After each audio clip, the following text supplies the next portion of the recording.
I noticed you were stuttering a lot. You were stumbling over words. And it was like I couldn't really take you seriously. Yeah, because that's the effects that psych meds have on people. You know, that's You the just seem spaced out and yeah, and how does that, help me function? Remember, that was me on psych meds for over a year, from the end of the July 2012 all the way through, September or October, because that was a repost, 2013. Okay, seeing a psychiatrist, and there's nothing wrong with me. And I'm constantly telling people, I don't function well on psych meds. And my parents just don't care. They just don't want me to be drugged. They just don't want me to be angry and to, get into trouble and make them look bad. So they go out of their way to try to get me on psych meds. So when you look at this thing, all the groups I always talk about in my videos, they have representatives helping them run the psych up on me. And it's a disgrace. One could simply say this is America.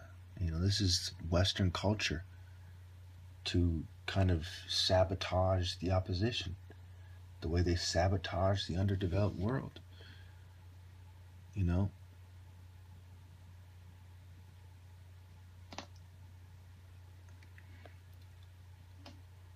So when you compare that, for example, to me right now, I'm not on psych meds. The drugs that they kind of covertly drugged me with, the water earlier, are pretty much worn off for the most part.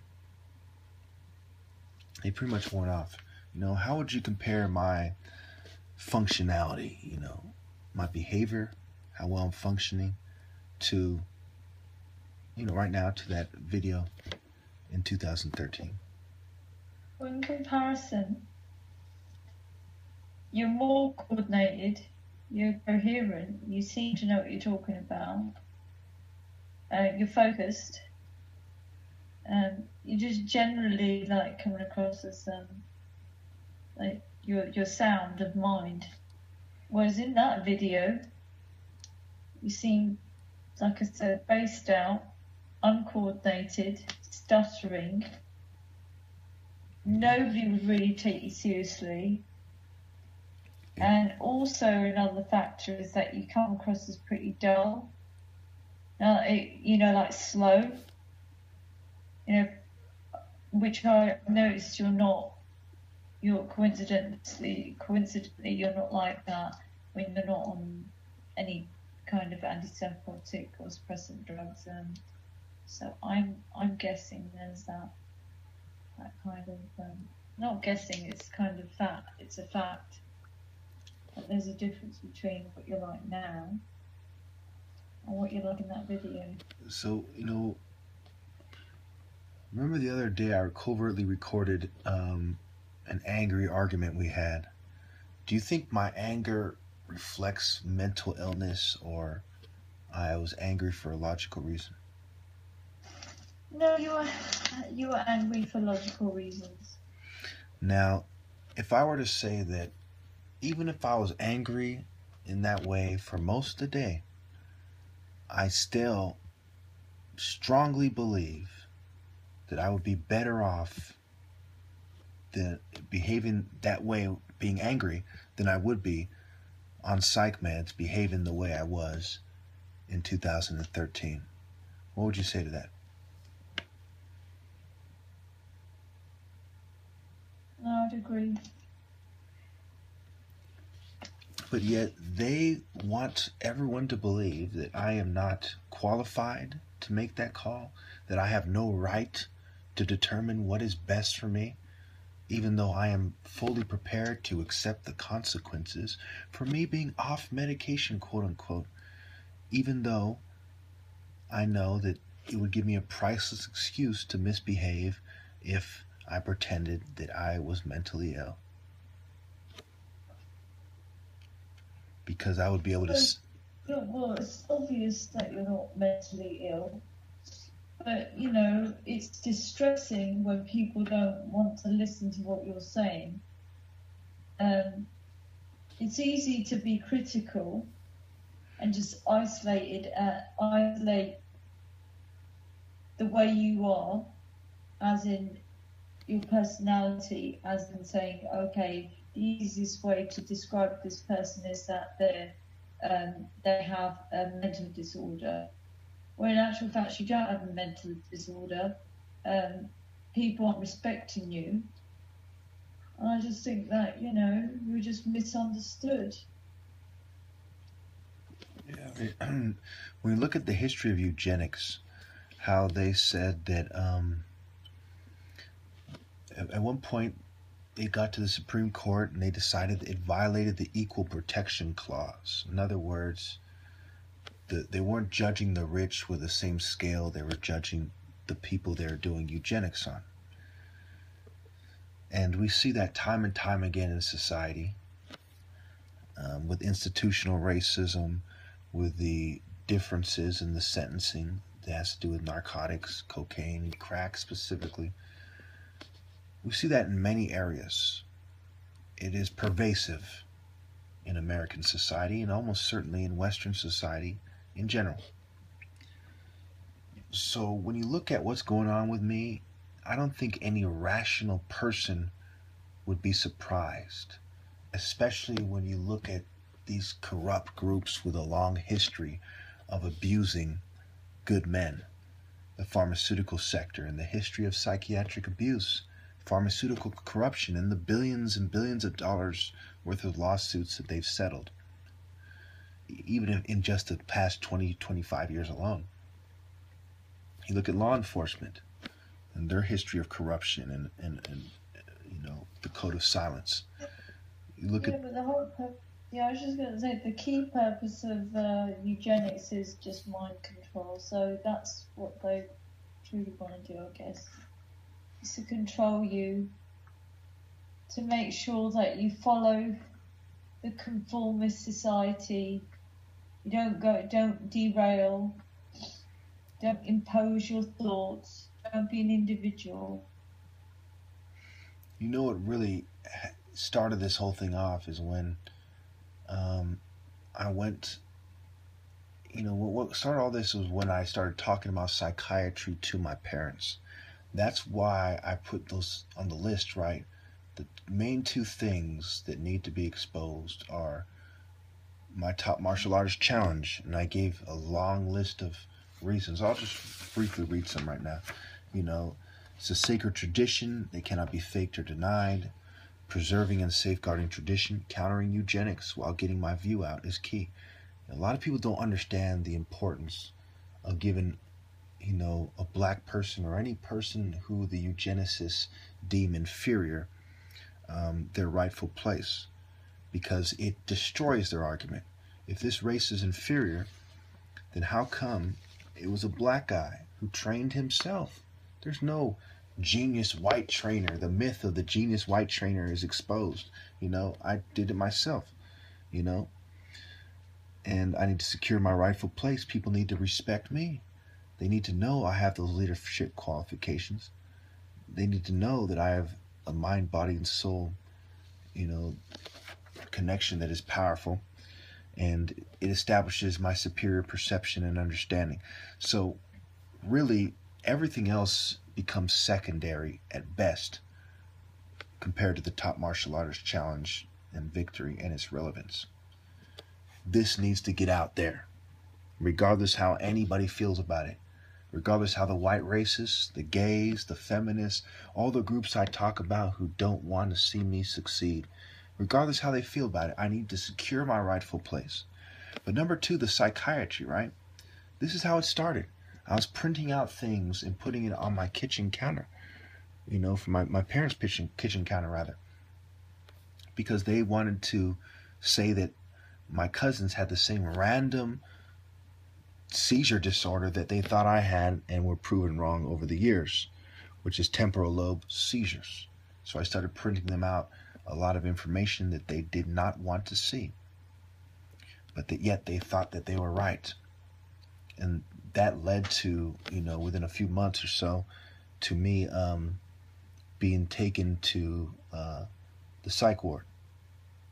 And then another member of my family, but I won't get into who, not of my immediate family, was also taken. Actually, that person was taken before I was. It was as if they're trying to use psychiatry to get everyone to behave the way they wanted them to. In fact, that was the justification when you really think about it.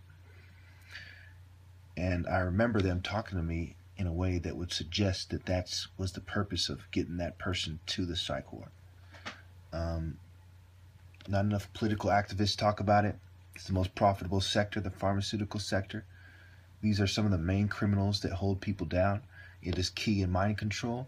And the major eugenicists were psychiatrists and people that worked in mental health.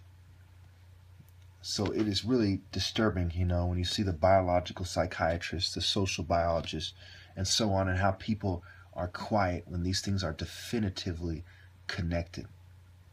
And of course, there's a lifetime of abuse that I've been through since I was about 13 years old, misdiagnosed, and within a few years sent to reform school, and the psychiatric abuse never ceased.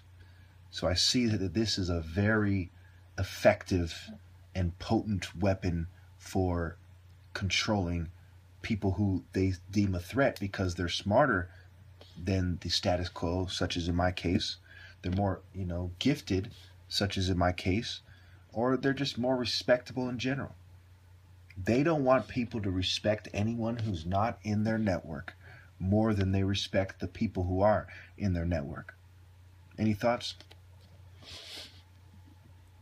Yeah, no, I mean, we've talked about this before, and I just feel like women haven't appreciated you in the past, and even present. And I think that because you have a lot of positive aspects about you that society doesn't want to acknowledge, like hence the martial arts. You're highly intelligent. You're, a political activist. You take a lot of interest in wanting to make society aware of the eugenics and psychiatry and what have you. But I think because these subjects are so kind of people don't really want to discuss them, especially like feminism. As a woman, I would say that it's very difficult to distinguish between what is considered the old-fashioned term of feminism. But I think that was like a stepping stone into opening up doors for women who wanted to liberate themselves into becoming lesbians and, believing that they could be equal to a man, which is somewhat, I don't think is true, but has distorted society's perspective on whether they're men or women. And it's almost like, where do we draw the line? There is no kind of definitive answer to, why this is happening in society. But it's so bizarre how it's almost like you're set up. Women don't, they're kind of deliberately denying you of, being loved or being with somebody who you could spend your life with. Well, this is in the past, but I'm just saying that it just seems like it's in everything you do, regardless whether it's, the challenge you've got, as a top martial artist, or whether it's being in a relationship with an attractive woman. Any kind of area in your life is kind of questioned and put under scrutiny and denied, and you're denied having access to this. It's kind of like it's deliberate, it's intentional. There's no other explanation for it.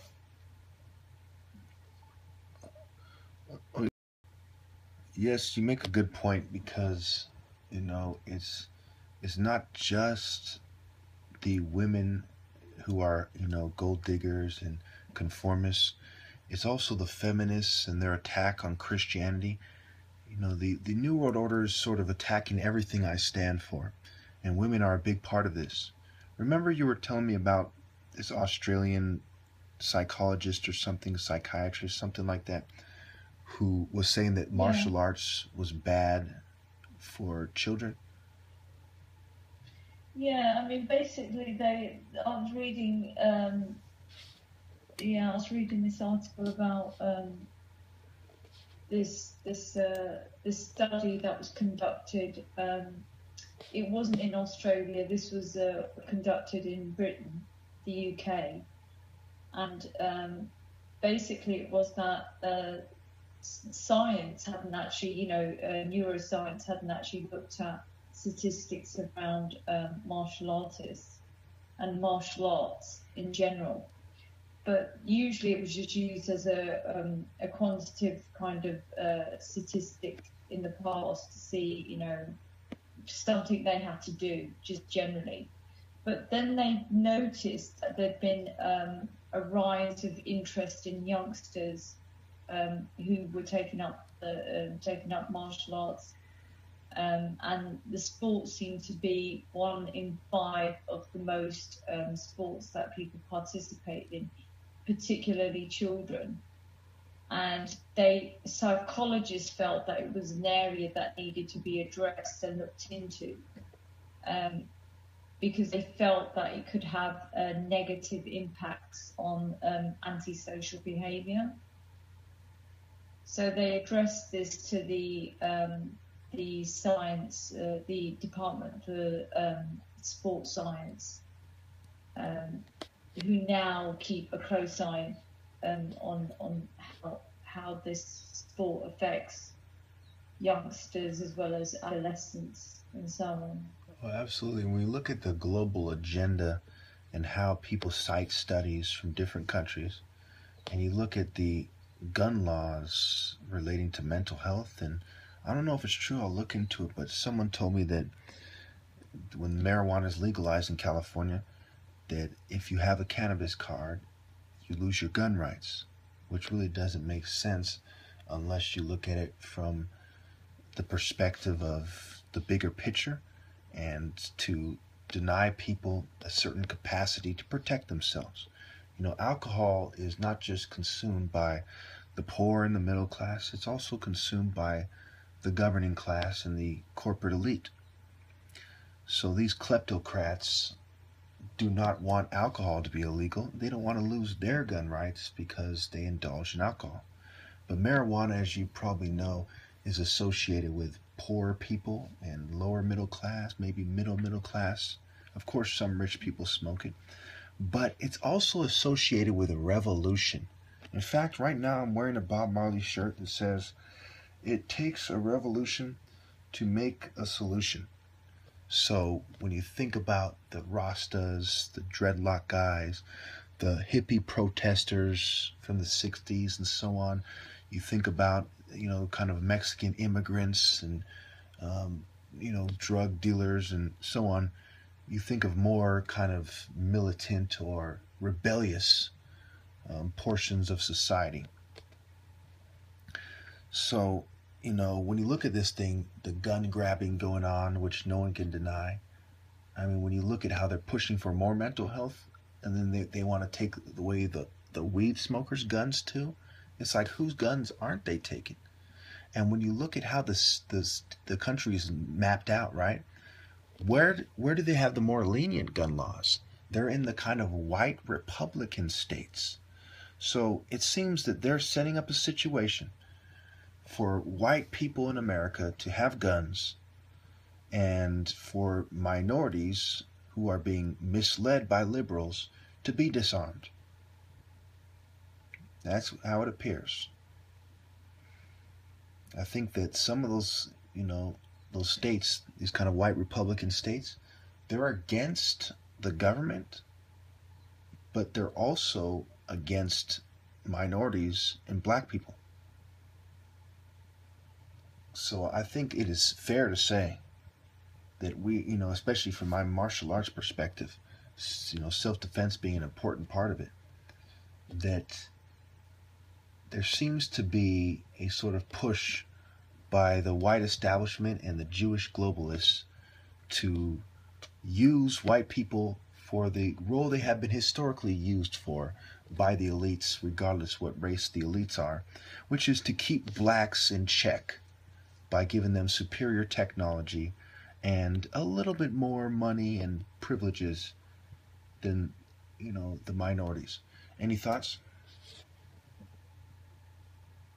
No, I completely agree with you. And that also goes back to, intimidation and coercion. Yeah. That's another reason they don't want me to have my rightful place. They don't want a black person in general to go down in history as the top martial artist in American history, but they certainly don't want an uncontrolled black militant Christian, because these are everything I represent is what they want to destroy. As we brought up earlier, they want to destroy No. martial. Yeah, no, I completely agree with that statement. I just feel that you're definitely a targeted individual. You tick all the boxes for somebody they've tried to sort of completely destroy in every aspect possible. I mean, I really don't know how you do on a daily basis.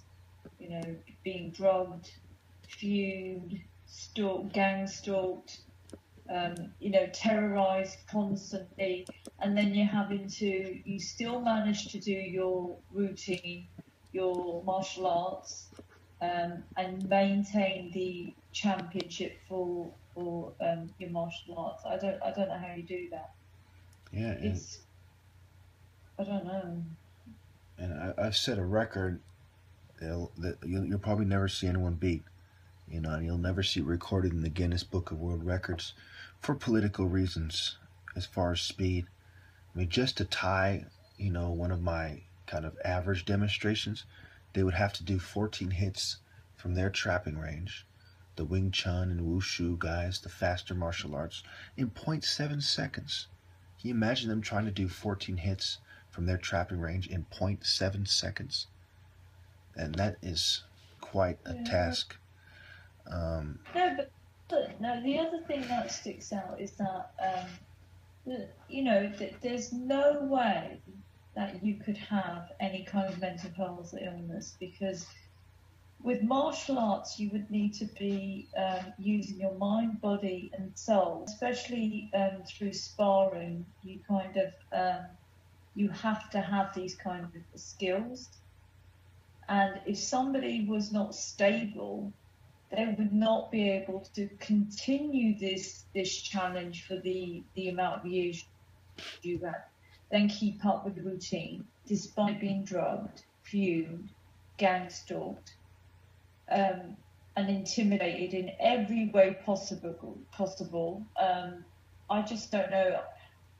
Any other person probably would have gone insane and given up the challenge, but you consistently kept up your challenge. You've consistently kept up your routines and your desire to have somebody come out and say that you are definitively the top martial artist, but nobody has bothered coming forward. Yes. And therefore, because it just justifies your argument, as in, they're not willing to agree with what you're saying because it's true. Exactly. Now I'm going to give you a brief list of things that I stand for that they're against. And keep in mind, society wants you to be a Republican or a Democrat. They want you to be controlled so they can apply the Hegelian principle, meet halfway, have bipartisan committees that make legislation. That's kind of how the whole system is designed, right? The red and blue states meet halfway. Red and blue makes green. Green is capitalism, right? Anyway. Yeah. Traditional martial arts, going back to what we said earlier, they're trying to say it's bad for mental health. And all these things, they're also taken a mental health angle against. Christianity, right? And I stick up for the Abrahamic faiths. They want to destroy that as well. Black history. I insist that Egypt was black. And I don't know how much you know about this, but there's a debate over the race of the Egyptians. And No, I understand. And it relates to how people perceive black people. Are they the people who started, perhaps the most glorious civilization in the ancient world? Or are they just people who were only capable of building mud huts? And, it goes back to that. And that also touches on martial arts, because Narmer or Mene, who united the two lands in Egypt by invading northern Egypt, was a martial artist who was trained in African martial arts. Anyway, love. I believe in love in its pure form, not, relationships of convenience or conformity or gay relationships, right? They want to destroy, they want to attack me for everything I stand for. Morality. I talk about sacred morality. Have you ever heard me use that term? Yes. And I talk about honor. They want to destroy honor and redefine it. They want it to make it seem like honor means serving your country, a kind of, false sense of loyalty based quote unquote honor versus a true morality based true honor. They want to destroy, because I have a war against selfishness. I talk about selflessness versus selfishness, and I truly define selfishness as what it really is. Holding yourself, your family, above doing the work of God and what's best for humanity. I'm not only... Go ahead. No, go. Sorry, I beg your pardon. Carry on. I got like 6, 7 things left. 6 of them. I'm not only black, I'm Nigerian. If you look at the map after this interview, you'll see Nigeria is not only in sub-Saharan Africa, it's quite a bit away from northeastern Africa, which is more mixed. So even though I'm half white, the part of me is very black. I remember this one comedian or something said, Wesley Snipes is not just black, he's like Nigerian. He's blue-black, saying that, they're very black people. Also, I'm anti-gay. So when you look at this, there's people on the right who don't like my views, who really don't like my views. And there's people on the left who really don't like my views. Yeah. And I'm anti-feminist. And I've had psychiatrists try to get me to join, to apply for an internship at Democracy Now! And to be a Democrat and so on, to try to get me to fall in line. Psychologists as well. Also, I'm uncontrolled. It's not just that I'm uncontrolled, it's that I represent super hard for uncontrolled opposition, and they want people to avoid that path. They say things to me like, it's not a good idea to take them on by yourself, implying I should team up with gang stalkers and controlled opposition bitches in order to, make some kind of controlled by the corporate elite effort to take them on, which is pointless and nonsensical at best. Also, I'm anti-psychiatry. You can imagine why that pisses them off. Anti-masonry, anti-secret society in general. I'm against... I don't like the outcome of the Age of Enlightenment, which is, which are the principles that this nation were really found on. The Masonic principles of the Age of Enlightenment. And I can go on and on and on. But, let's just leave it there. And you might have guessed because of my tone of voice, but yes, I was recording this. Did you know? Sort of, kind of. I don't know. I don't know. But you did a good job. Somewhere down the line, I got confused because we went to Christian school. I think somewhere down the line, I think my religion got mixed up with Christianity. When you look at this thing, right, another way to look at it is that corporate America markets things everywhere in many ways. You see the ads on the internet, on web pages, pop-ups. You see the TV commercials. You see the talks by pharmaceutical specialists and institutions, schools, psychiatric institutions. hospitals. You see the social media.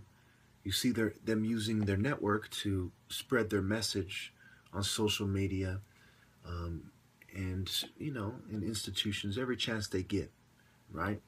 So that is the overt marketing and sometimes more subtle marketing of pharmaceutical products and the need for them to be used, promoting psychiatry, kind of feeding into the misconception that psychiatry is a valid science that is damn near perfect.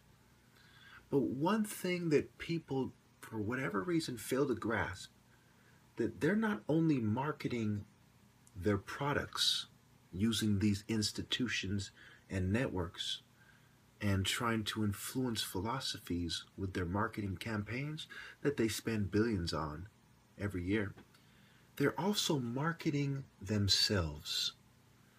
They're trying to sell the idea that capitalism is a good idea, okay, whether or not it is, and that putting your career above others, right? Making sacrifices for your career instead of for God is a respectable trait according to them. And therefore, when they sacrifice people, literally, they make a killing. They sacrifice people so that they can be on the top of the game, okay? They have been marketing these philosophies to the right and the left and the middle and controlled religious institutions and everywhere else they can find for a long time. They don't just market themselves, their products, they market themselves. You see what I'm saying? And think about it too. They use celebrities, right, to advertise their products. So they see that, hey, this person has a certain amount of respect, and we can tap into that to sell our shoes or whatever. For that same reason, they want to have more respect than that celebrity. And when you look at it, they actually do. As disgusting as it is, they do. Many people want to be like them. Celebrities go to their fancy parties and they feel honored to have been allowed into the mansions of billionaires and, people who own companies, who own record labels. These people control the celebrities. And to have that kind of power is more sought after than being a celebrity. In fact, the celebrities wish and try to be like those people. Look at Jay-Z. He kind of worked his way up to being a manager of, entertainers and, singers and Beyonce and so on, right? Because he wanted to be that successful businessman more than just being a famous rap star. And by the way, rappers like Jay-Z are one of the ways they use to market themselves. So they're trying to sell you on the idea that the best thing you can be is one of them. Any thoughts? No, I agree, but I just wanted to point something out about a former psychiatrist, John Hopkins, I think his name is. He's actually a bit of a different psychiatrist in comparison to most, and he believes that gender suffer from life-destroying mental health disorder. He believes what? Have you heard of it? Huh? He believes what? He believes that people who are transgender yes. actually suffer from a life-destroying mental health disorder. Yeah.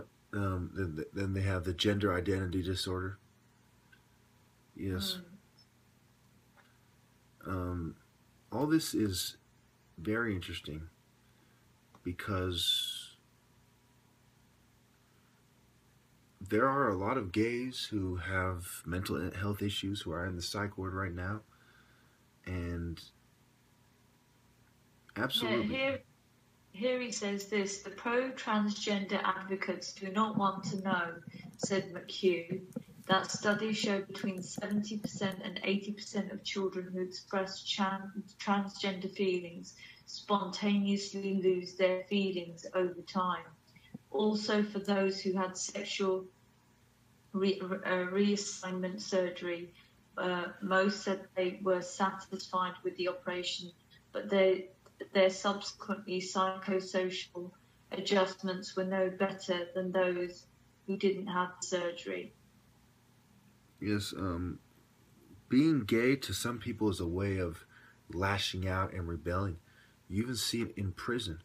And the gays are being recreated, not only to be gay, but to be a specific kind of gay. That's why we see a sort of gay culture that is very similar. The lisps, the clothing, the cars, their taste in everything is very similar because they are. So he goes on to say things like McHugh also reported there are misguided doctors who working with very young children who seem to imitate the opposite sex with administrate puberty delaying hormones and later sex change surgeries. This Dr. McHughes, no, sorry, yeah, he seems to be anti-transgender and gay. I'll send you this link anyway. Yeah, there are some guys like that because you got to realize they're applying the Hegelian principle everywhere.